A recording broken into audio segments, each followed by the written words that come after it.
Welcome to the Genius Factory. Enjoy the video. In this video, I will explain how to replace your Toyota Corolla air filter. This is a simple maintenance task that you can easily do yourself, saving you time and money. First, make sure your engine is completely off and cool to the touch. You will need a new air filter, which you can purchase at any auto parts store, and possibly a screwdriver, depending on your specific Corolla model. Having the right tools makes the job much smoother.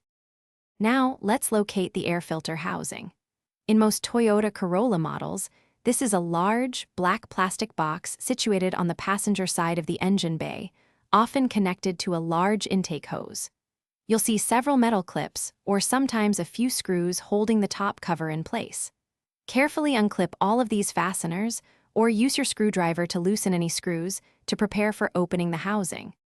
With the housing clips or screws undone, you can now gently lift the top cover. Inside, you will see the old, rectangular air filter. Carefully pull it straight out of its slot. Take a moment to inspect the old filter. You'll likely see accumulated dirt, leaves, and even small insects. This visual inspection helps you understand why regular replacement is important. Before inserting the new filter, quickly wipe out any loose debris from inside the airbox. Now for the final step. Installing your brand new air filter. Carefully place the new filter into the housing, making sure it sits flush, and the rubber gasket forms a tight seal all around. This seal is crucial for preventing unfiltered air from entering your engine.